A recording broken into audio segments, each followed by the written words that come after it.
자비로운 아버지 하나님, 이 아름다운 안식일 아침 저희가 주님을 예배하러 모였사오니 이곳에 강림하셔서 저희의 기도와 찬양과 경배를 받아 주시옵소서. 오늘도 저희가 주의 말씀을 기다리오니 주여 우리에게 말씀해 주셔서 이 말씀이 어둡고 어지러운 세상에서 우리 발에 등불이 되게 해 주시옵소서. 이제 저희가 예배를 시작하오니 모든 순서를 통하여 오직 아버지 홀로 영광받아 주시옵시기를 예수 그리스도의 이름으로 기원하옵나이다.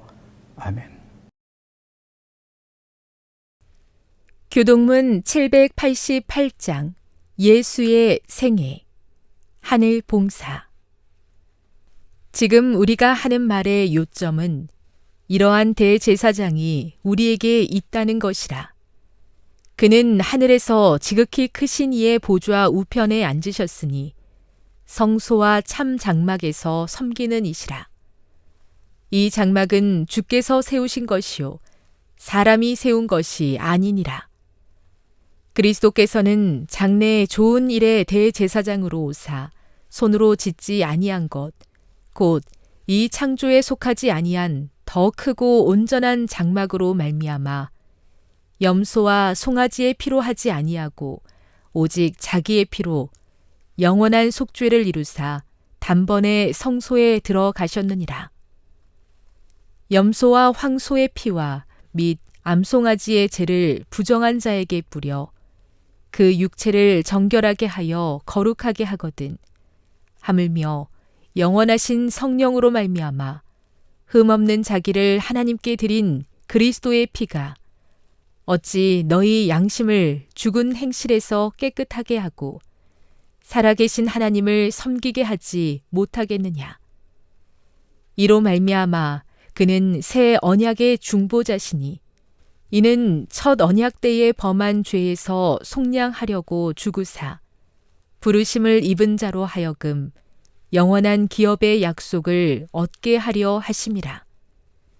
그리스도께서는 참것의 그림자인 손으로 만든 성소에 들어가지 아니하시고 바로 그 하늘에 들어가사 이제 우리를 위하여 하나님 앞에 나타나시고 대제사장이 해마다 다른 것의 피로써 성소에 들어가는 것 같이 자주 자기를 드리려고 아니하실지니 그리하면 그가 세상을 창조한 때부터 자주 고난을 받았어야 할 것이로되 이제 자기를 단번에 제물로 드려 죄를 없이 하시려고 세상 끝에 나타나셨느니라.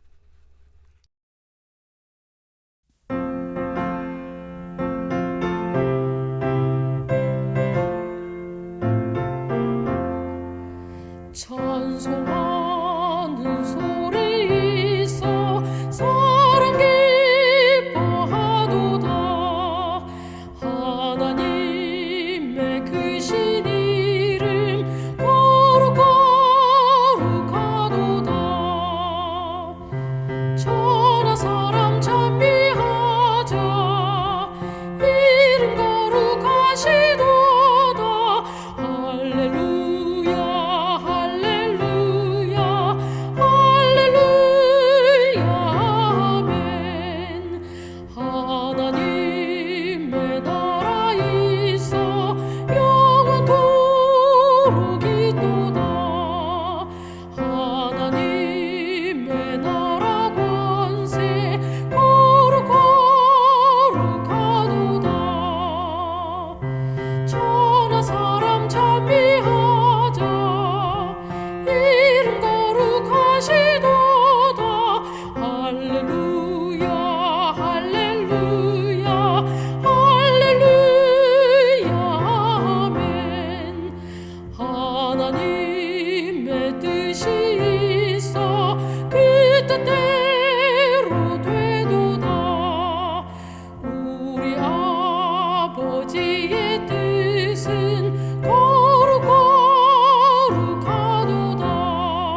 하늘 아버지의 영광 거룩거룩하도다.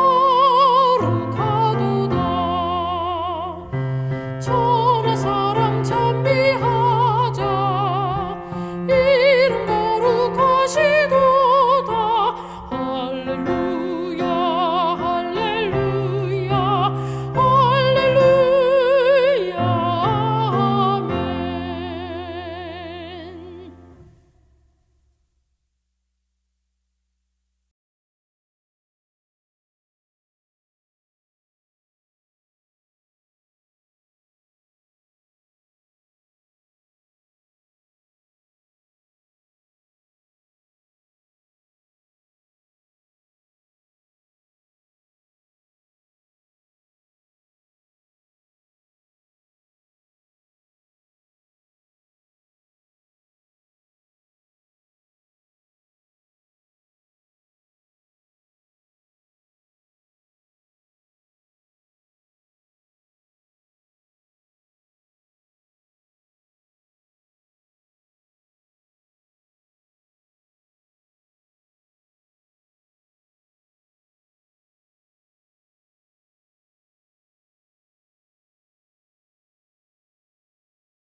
땅의 모든 끝이여 왕을 영접할지라.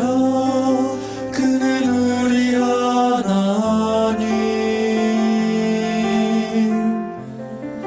모두 꿇어 엎드려 왕을 송축할지라.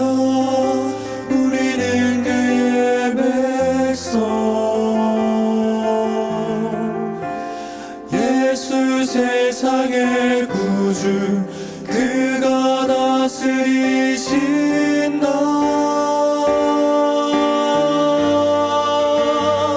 그분은 광대하신 하나님, 감히 측량할 자가 누군가. 온 우주도 주의 엄전하네. 그분은 살아계신 하나님, 누가 주 앞에 설 수 있는가. 온 땅이여 왕을 찬양하라.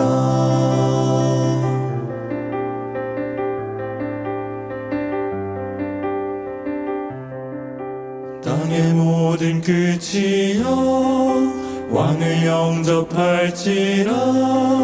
그는 우리 하나님. 모두 꿇어 엎드려 왕을 송축할지라. 우리는 그의 백성. 예수 세상의 구주 그가 다스리신다.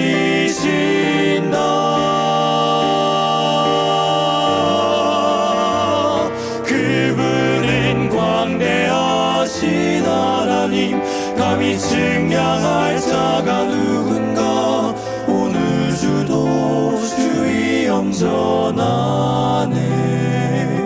그분은 살아계신 하나님, 누가 주 앞에 설 수 있는가. 온 땅이여 왕을 찬양하라.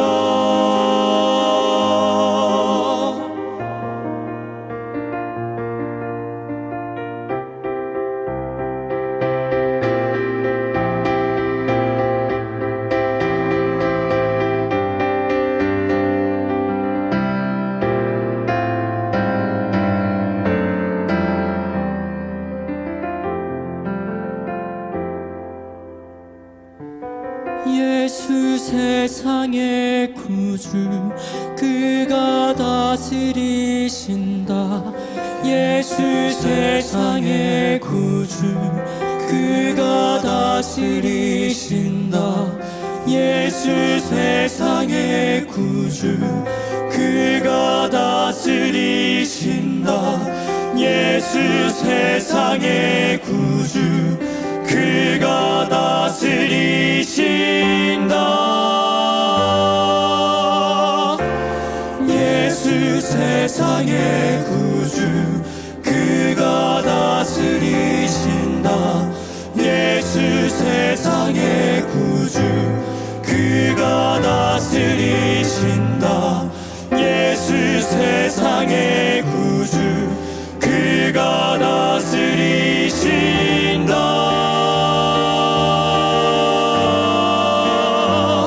예수는 광대하신 하나님, 감히 측량할 자가 누군가. 온 우주도 주의 엄전하네. 그분은 살아계신 하나님, 누가 주 앞에 설 수 있는가. 온 땅이여 왕을 찬양하라. 온 땅이여 왕을 찬양하라.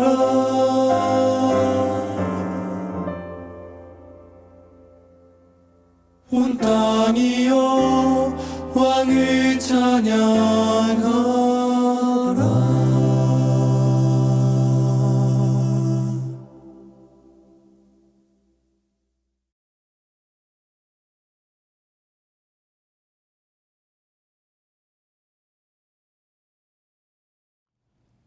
먼저 하나님의 말씀 히브리서 9장 11절과 12절을 제가 봉독하겠습니다.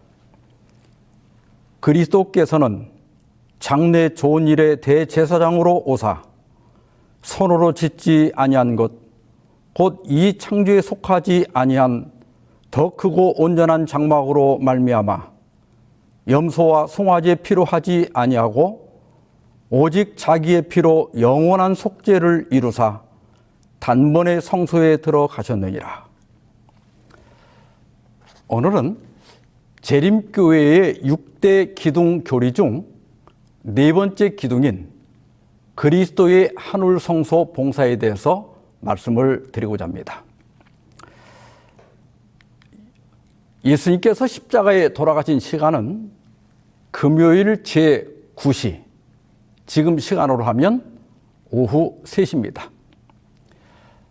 아리마대 요셉이 빌라도의 허락을 받고 십자가에서 내렸을 때는 안식일이 거의 되었기 때문에 제대로 염을 하지 못하고 일단 세마포로 싸서 무덤에 안치했습니다. 안식일이 지나고 일요일 새벽이 되자 막달라 마리아가 맨 먼저 무덤에 도착했습니다. 그리고 마리아는 깜짝 놀랐습니다. 무덤의 입구를 막아놓은 커다란 돌이 치워져 있을 뿐만 아니라 예수님의 시신이 사라진 겁니다. 놀란 마리아는 예루살렘으로 달려가서 베드로와 요한에게 알렸습니다. 두 제자가 급히 달려가 무덤에 들어가 보니까 정말로 예수님의 시신은 없고 수의와 머리를 쌌던 수건만 잘 개어져 있는 겁니다. 두 제자는 낙심하여 집으로 돌아갔고 마리아는 홀로 남아서 빈 무덤을 바라보며 울고 있었습니다. 그런데 그 무덤 안에서 인기척이 나는 겁니다. 허리를 굽혀 조심스럽게 무덤 안을 들여다보자 흰옷을 입은 두 사람이 있는데 왜 우느냐고 묻는 겁니다. 마리아는 누군가가 제 주님을 옮겨간 것 같은데 어디에 두었는지 모르겠습니다 하고 대답했습니다. 그때 등 뒤에서 인기척이 느껴져서 몸을 돌리니 누군가가 서 있는 겁니다. 마리아는 동산 관리인인 줄 알고 말했습니다.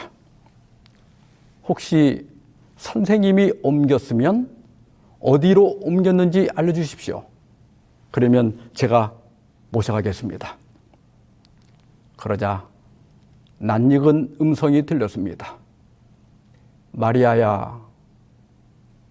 그때서야 마리아는 그가 부활하신 예수님인 것을 알았습니다. 얼마나 기뻤겠습니까? 마리아는 떨리는 목소리로 라보니, 나의 선생님 하고 불렀습니다. 저는 처음에 이 장면을 읽을 때 왜 마리아가 부활하신 예수님을 몰라봤을까 하는 의문이 있었습니다. 그런데 시대의 소망을 읽다가 그 이유를 알게 되었습니다. 마리아는 동산에서 예수님이 자기 곁에 가까이 계신데도 울고 서 있었다. 그녀의 눈은 눈물에 가리워 예수님을 알아보지 못했다. 우리도 자칫하면 가까이 계신 예수님을 못 볼 수가 있습니다. 왜 그럴까요? 우리의 눈이 눈물에 가려졌기 때문입니다. 그러므로 낙심과 슬픔 중에 있다면 눈물을 닦고 믿음의 눈으로 그리스도를 바라보시기 바랍니다. 예수님은 항상 우리 곁에 가까이 계십니다. 마리아가 예수님을 붙잡고 경배하려고 하자 예수님은 내가 속히 아버지께 가야 하니 붙들지 말라고 말씀하시고 대신 제자들에게 가서 내가 살아나 아버지께로 간다고 알리라고 하셨습니다.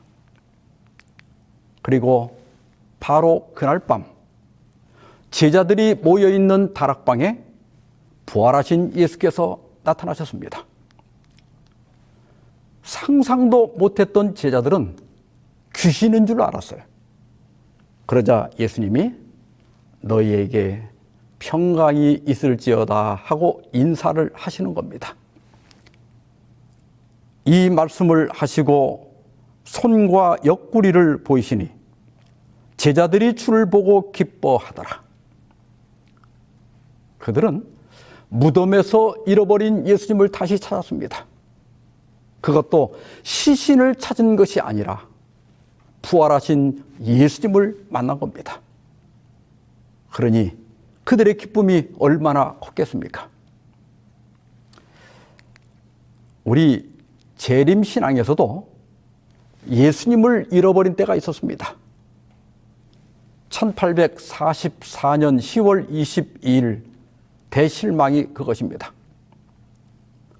성경 예언적 확신에 따라 반드시 이 땅에 오리라고 믿었던 예수님이 나타나지 않은 겁니다. 그렇다면 예수님은 어디로 가셨을까요?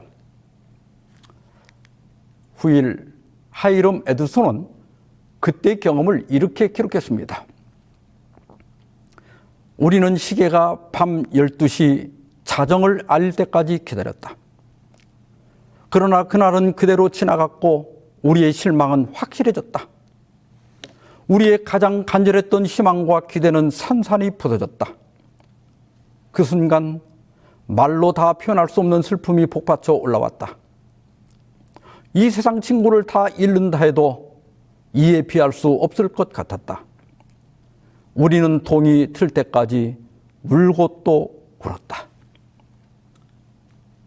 그들은 다니엘 8장 14절의 예언에 근거하여 그날에 예수께서 재림하실 것으로 굳게 믿었습니다.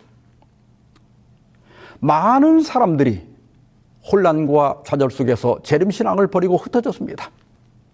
그러나 소수의 재림운동 지도자들은 2300주야의 해석을 재검토했습니다. 보니까 연대 계산에는 아무런 문제가 없었습니다. 그렇다면 2300주야 후에 성소가 정결하게 되리라는 것은 그리스도의 재림이 아니라 다른 것을 가리킨다고 볼 수밖에 없는 겁니다. 윌리엄 밀러는 왜 성소 정결을 재림으로 해석했는가? 그는 1842년에 조수아 하임스에게 보낸 편지에서 성경에서 성소라고 불리는 것이 7가지가 있다고 했습니다. 그것은 예수 그리스도, 하늘, 유다, 예루살렘 성전, 지성소, 땅, 그리고 성도들입니다. 그리고 밀러는 이렇게 설명했습니다. 첫째, 그리스도는 아니다. 왜냐하면 예수님은 부정하지 않으시기 때문이다. 둘째, 하늘도 아니다. 하늘은 더럽혀진 적이 없기 때문이다. 셋째, 유다도 아니다. 문자적인 유다는 끊어졌기 때문이다. 넷째, 예루살렘 성전도 아니다. 그것은 이미 파괴되었기 때문이다. 다섯째, 지성소도 아니다. 그것은 성전과 함께 파괴되었기 때문이다. 그러면 이제 남은 것은 2가지다. 그것은 바로 땅과 성도들, 즉 교회이다. 이 둘이 정결하게 될 때 비로소 하나님의 성소 전체가 정결하게 되고 의롭게 될 것이다.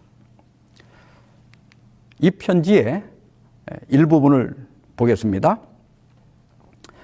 이제 하늘과 땅은 그 동일한 말씀으로 불사르기 위하여 보호하신 바 되어 경건하지 아니한 사람들의 심판과 멸망의 날까지 보존하여 두신 것이니라.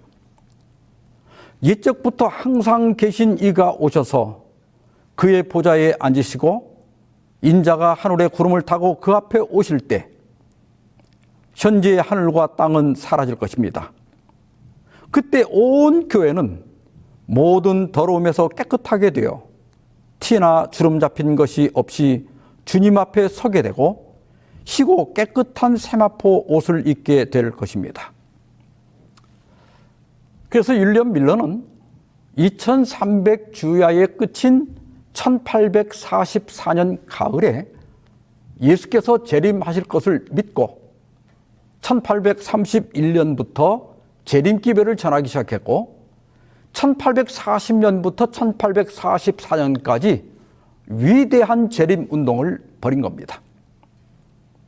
그러나 그날에 예수님은 나타나지 않았고 그날은 이른바 대실망으로 역사에 남게 되었습니다. 다음 날 아침이 밝았습니다. 뉴욕주 포트 깁슨이라고 하는 마을에서 남쪽으로 1.6km 정도 떨어진 곳에 하이럼 에드손의 농장이 있었습니다.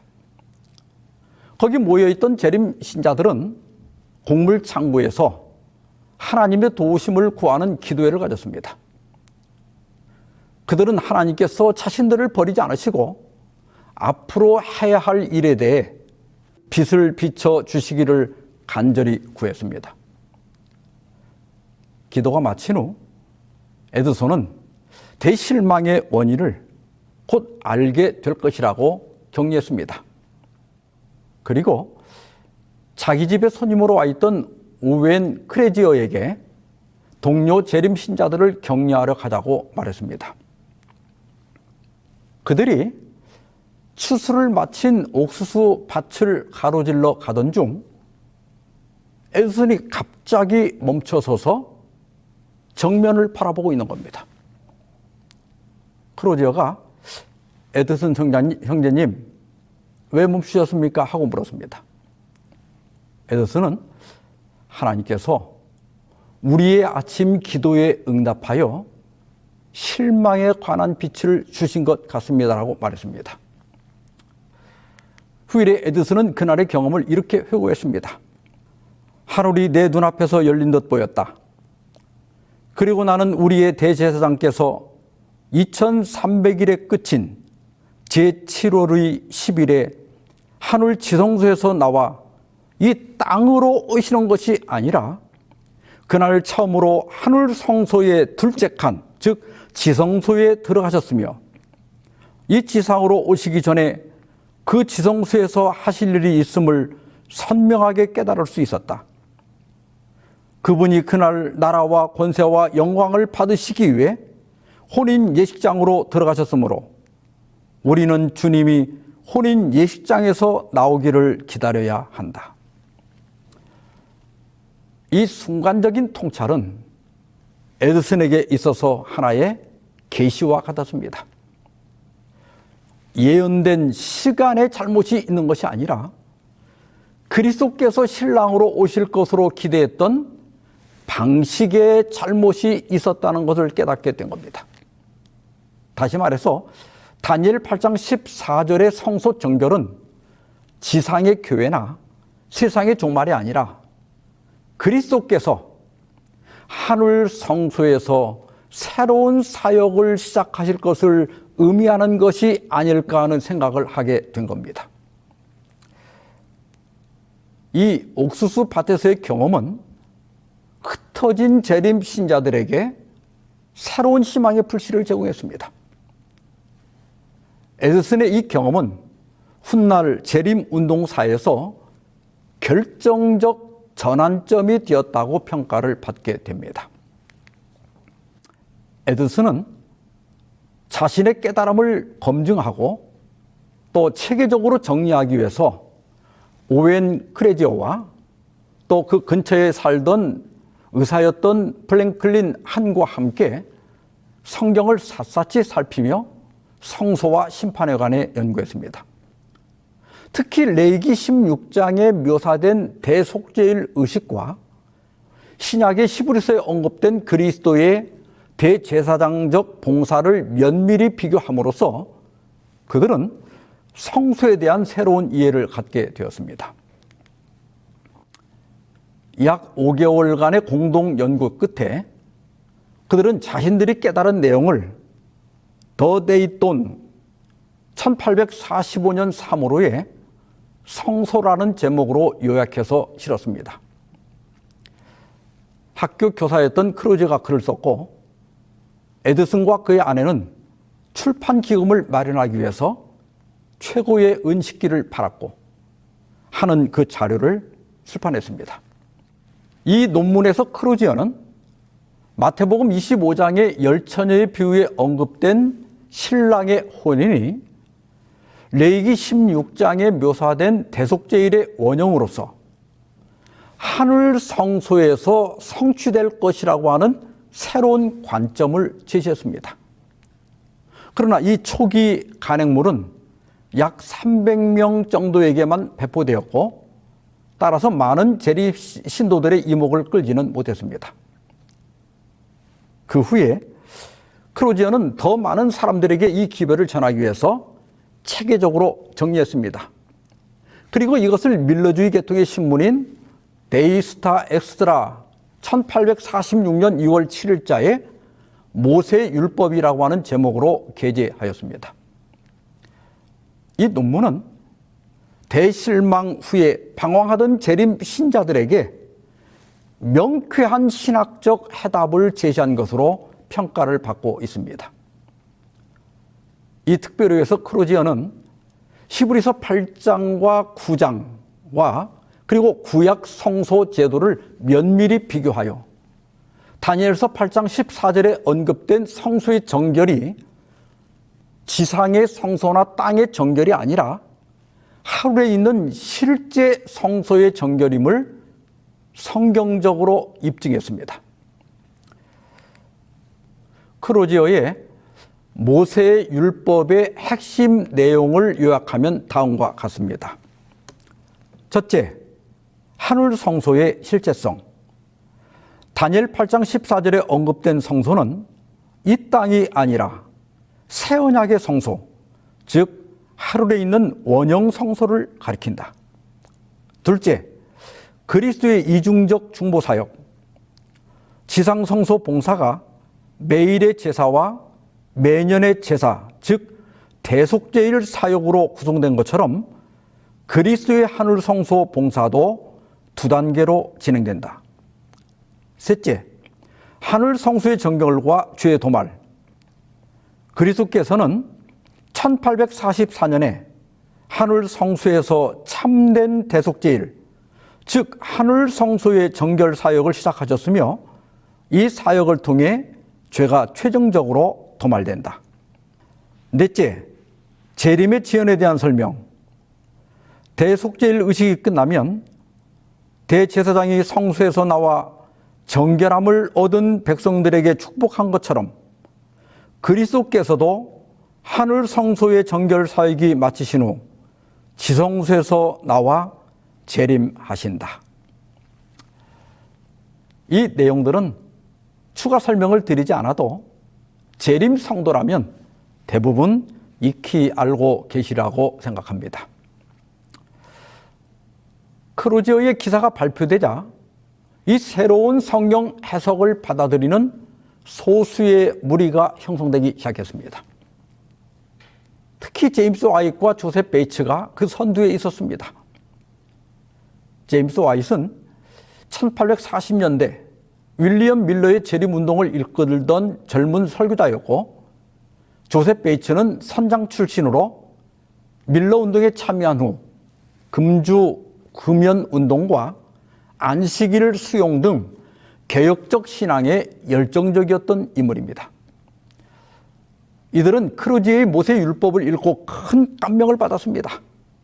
그래서 같은 해 가을, 아마 9월에서 10월경 뉴욕주 포트 깁슨에 거주하던 에드슨에게 편지를 보내 성경 연구 모임을 제안했습니다.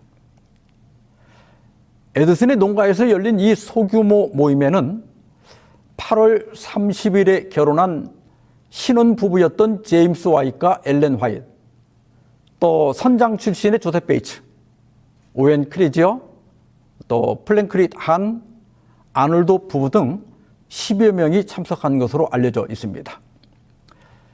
이 모임에서 크로지어는 하늘 성소와 1844년 예언에 대한 자신의 연구를 직접 발표했고 조셉 베이츠는 자신이 받아들인 제7일 안식일에 관해 말했습니다.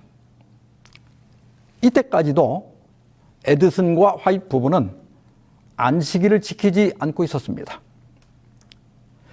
베이츠의 발표가 끝나자 에드슨은 형제님, 그것은 빛이며 진리입니다. 제7일이 안식일인 것을 인정하며 저도 당신과 함께 그것을 지키겠습니다라고 말했습니다. 이렇게 해서 하늘 성소와 안식일이라고 하는 두 기둥 진리가 통합되게 됩니다. 그 후에 엘렌 화이트는 1847년 4월에 열린 한 집회에서 하늘 성소와 안식일과 관련된 그 유명한 계시를 보게 됩니다. 그 내용이 초기문집 32, 33페이지에 실려 있는데 내용을 요약해서 읽어드리겠습니다. 1847년 메인주 탑샴에서 안식일 집회 중 나는 환상 중에 천사에 이끌려 하늘의 거룩한 도성에 갔고 그곳에 있는 성전에 들어갔다. 성전의 첫 번째 휘장을 지나자 분향당과 7 금촛대와 떡상이 있었다. 두 번째 휘장을 지나 지성소로 들어가자 거기에는 순금으로 덮인 언약궤가 있었고 언약궤 안에는 책처럼 접힌 돌판이 있었다. 예수께서 돌판을 펴시자 하나님의 손가락으로 직접 쓰신 십계명이 나타났다. 특히 넷째 계명인 안식일 계명이 찬란하게 빛나고 있었다. 나는 안식일 계명이 십자가에 못 박히지 않은 것을 보았다. 이 환상을 본 직후에 화이트 여사가 엘라이 커티스에게 보낸 편지가 작은 약물에게 보낸 말씀이란 책에 수록되어 있습니다. 주님께서는 1년여 전 환상 중에 크로지어 형제가 성소 정결에 대해 참빛을 가졌으며 그가 1846년 2월 7일자 데이스타 엑스트라지에 우리에게 제시한 견해를 게재한 것이 주님의 뜻이었음을 알게 하셨습니다. 나는 주님의 전적인 권위로 그 특별호를 모든 성도들에게 기쁘게 추천합니다. 이런 환상들을 통해서 재림 신자들은 그리스도의 하늘 성소 봉사와 안식일 진리가 밀접히 연결되어 있다는 것을 확신하게 되었습니다. 그 결과 하늘 성소, 안식일, 그리고 예언의 신이 자연스럽게 하나의 신학 체계로 통합되었습니다. 엘렌 G. 화이트는 훗날 이렇게 말했습니다. 성소 문제는 1844년의 실망의 신비를 해결하는 열쇠가 되었다. 마치 예수님의 제자들이 고민과 실망의 밤을 보낸 후 주를 보고 기뻐했던 것처럼 믿음으로 재림을 바라보았던 사람들도 이제는 기뻐하게 되었다.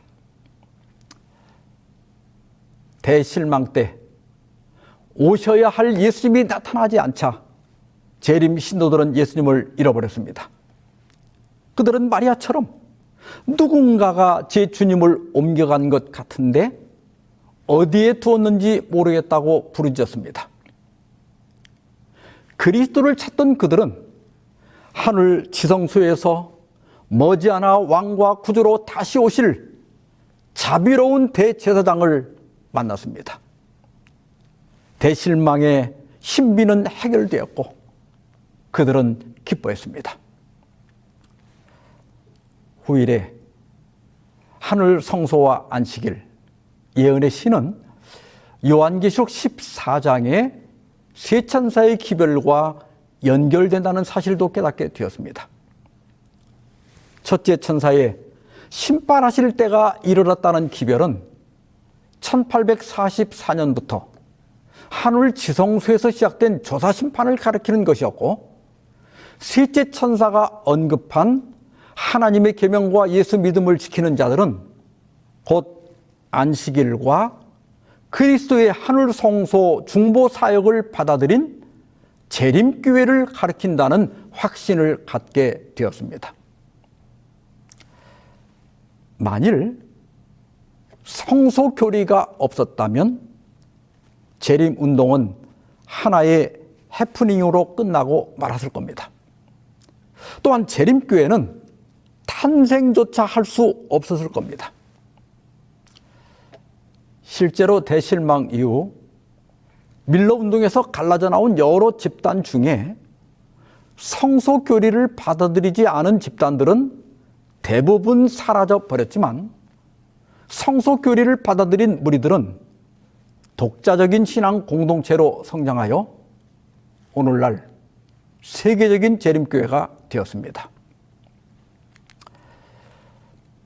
챗GPT에게 재림교회를 현재의 세계적인 공동체로 성장하게 한 그리스도의 하늘 성소 봉사 교리의 신학적 가치를 진술해 달라고 요청하자 이렇게 요약해 주었습니다. 1844년 대실망 이후 밀러주의자들 중 남은 무리는 하늘 성소에 대한 이해를 통해 좌절을 신학적 승리로 바꾸었다. 에드슨, 크루지어, 화이트 부부, 베이츠 등이 주도한 이 교리 형성 과정은 철저한 성경 연구와 영적 체험, 그리고 시대적 도전에 대한 신앙적 대응의 산물이었다. 그 결과 그리스도의 하늘 성소 교리는 재림교회의 신학적 정체성의 중심에 자리 잡았고 오늘날까지도 이 교단의 교리적 기반이자 성경 해석의 열쇠로 남아있다. 당시 그들이 쓴 글들과 남긴 간증은 학문적으로도 큰 가치가 있으며 19세기 중엽 미국 기독교계에서 일어난 독창적인 신학 발달 사례로 평가된다. 좀 더 설명이 있지만 지면 관계상 여기까지만 소개해 드립니다. 뭐라고 토를 달 필요가 없는 완벽한 진술인 것 같습니다. 이제 남은 시간 동안 그리스도의 하늘 봉사에서 중요한 몇 가지를 정리하고 마치고자 합니다. 첫째는 하늘 성소 신학은 성경적 근거가 확실하다는 겁니다. 히브리서 8장 5절입니다. 그들이 섬기는 것은 하늘에 있는 것의 모형과 그림자라. 모세가 장막을 지으려 할 때에 지시하심을 얻은과 같으니 이르시되 삼가 모든 것을 산에서 내게 보이던 본을 따라 지으라 하셨느니라. 여기 모형과 그림자는 그림자 같은 모형으로 이해할 수도 있습니다. 모형은 헬라어 원문에 히포데이크마인데 복사판, 모방, 투사 이런 의미입니다. 모형이 있으면 반드시 원형이 있어야 합니다. 따라서 하늘 성소가 있다는 것은 성경적 사실입니다. 둘째는 그리스도께서 대제사장으로서 하늘 원형 성소에서 봉사하신다는 겁니다. 히브리서 9장 11절과 12절입니다.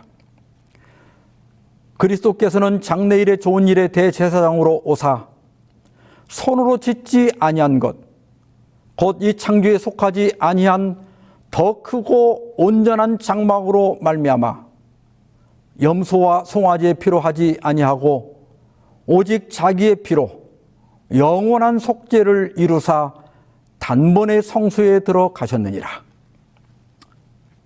그리스도께서 하늘 원형 성소에서 대제사장으로 우리를 위해 중보하고 계신다는 것은 부인할 수 없는 성경적 사실입니다. 크루지의 논문을 그림으로 나타내면 다음과 같습니다. 구약의 유대 일례는 신약의 교회 시대의 모형입니다. 지상 성소에서 매일의 봉사를 통해 회개한 죄가 성소로 옮겨지므로 성소가 의식적으로 오염됩니다. 그러면 유대력 7월 10일 대속죄일에 대제사장은 여호와를 위한 염소의 피를 속죄소 위에 뿌려 지성소와 회막을 정결하게 합니다. 그 후에 아세사를 위한 염소의 머리에 두소를 얹고 이스라엘 백성의 모든 죄를 고백함으로 그 죄를 염소의 머리에 둡니다. 그 후에 미리 정한 사람이 염소를 끌고 인적이 없는 광야에 놓아줌으로써 모든 죄가 도말되고 성소 정결이 완성됩니다. 이 지상 성소 봉사의 원형은 그리스도의 하늘 성소 봉사입니다. 예수님은 부활하신 후 승천하셔서 아담 이후로 회개한 모든 죄를 자기의 피를 통해 하늘 성소로 옮기셨습니다. 이 봉사로 인해 하늘 성소는 의식적으로 오염되었습니다. 그리고 1844년부터 하늘 성소의 정결 사역이 시작되었습니다. 예수님께서는 하늘 구름을 타고 하늘 지성소에 들어가셨습니다. 성소 봉사의 피는 성소를 오염시켰지만 지성소 봉사의 피는 성소를 의식적으로 정결하게 합니다. 이 지성소 봉사를 마치면 모든 인류의 회개한 죄를 사탄에게 두어 그를 천년 동안 인적이 없는 지구에 둠으로써 죄가 도말되고 하늘 성소의 정결이 완성되게 됩니다. 이 은혜의 기간에, 그리고 이 엄숙한 기간에 우리는 무엇을 해야 할까요? 1845년 2월에 아직 미혼 상태였던 엘렌 G 하모는 이른바 신랑 묵시를 받습니다. 그 후에 그분은 오른팔을 들고 사랑스러운 목소리로 말씀하셨다. 여기서 기다려라. 내가 나라를 받으러 아버지께로 가노라. 너희 예복을 흠없이 보존하고 있어라. 잠시 후면 내가 혼인잔치에서 돌아와서 너희를 내게로 영접하리라. 그때 불꽃같이 번쩍이는 수레바퀴가 달린 구름 병거가 천사들에게 둘러싸여 예수님이 계신 곳으로 왔다. 그분은 병거를 타시고 아버지께서 앉아 계시는 지성소로 가셨다. 거기서 나는 예수께서 대제사장으로서 아버지 앞에 서 계신 것을 보았다. 1844년 가을에 예수께서는 첫째 아담이 잃어버린 지구의 통치권을 받기 위해 하늘 지성소에 들어가셨습니다. 조사 심판이 끝나고 하나님의 나라의 시민들이 결정되면 성부 하나님께서는 그리스도에게 권세와 영광과 나라를 줍니다. 이것을 요한계시록 19장에서는 어린 양의 혼인식이라고 말했습니다. 예수께서 둘째 아담으로서 지구의 통치권을 받으면 그분은 만왕의 왕으로 만주의 주로 자기 백성들을 데리러 이 땅에 돌아오시는 겁니다. 예수님은 누가복음 12장 35절로 36절에서 이렇게 말씀하셨습니다. 허리에 띠를 띠고 등불을 켜고 서 있으라. 너희는 마치 그 주인이 혼인집에서 돌아와 문을 두드리면 곧 열어주려고 기다리는 사람과 같이 되라. 허리에 띠를 띠고 등불을 켜고 서 있으라. 깨어 있으라는 겁니다. 모든 무거운 것, 구원에 방해되는 모든 것과 얽매기 쉬운 죄를 벗어버리고 예수님이 언제 오시든 맞을 준비를 하며 살다가 영광의 아침에 모두 주님 나라에 들어가게 되기를 주님의 이름으로 축원합니다. 기도하십시다. 자비하신 하나님 아버지, 오늘 저희를 하늘 성소로 인도하시고 거기서 우리의 중보자 되시는 주님을 만나게 하시니 감사합니다. 하늘 성수의 정결 사업을 통해 저희를 죄로부터 온전히 정결하게 하시고 주님이 혼인집에서 돌아와 문을 두드릴 때 곧 열어줄 수 있도록 정결한 생애와 흠이 없는 품성을 갖도록 도와주시옵소서. 예수님의 이름으로 기도하옵나이다. 아멘.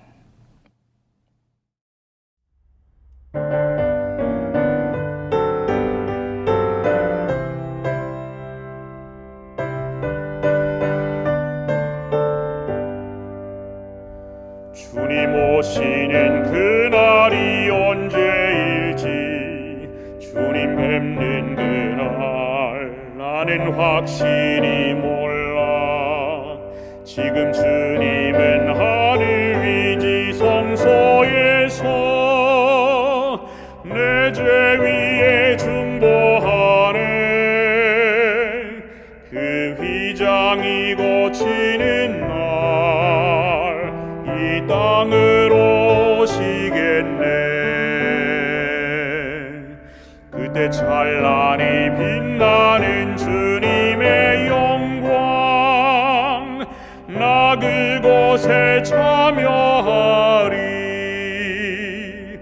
하늘 천사들 청한 찬미 소리 죄악 세상에서 비록 듣지 못하나 주님 지성소 나오게 되는 그날에 그 노래를 들으리라.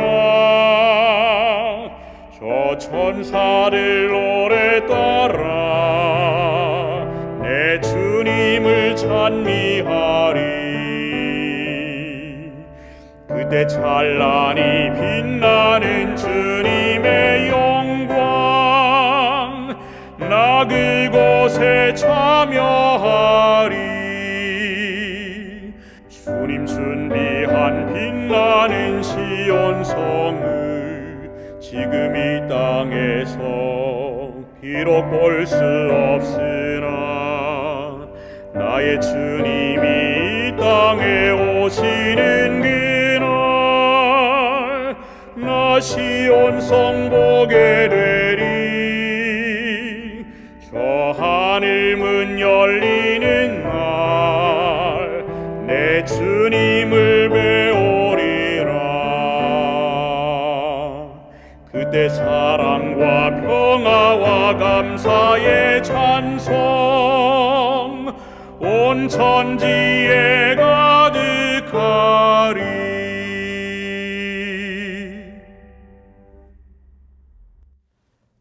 이제는 하나님 아버지의 크신 사랑과 예수 그리스도의 은혜와 성령의 교통하심이 주님 오시는 그날까지 너희 무리와 함께 있을지어다. 아멘.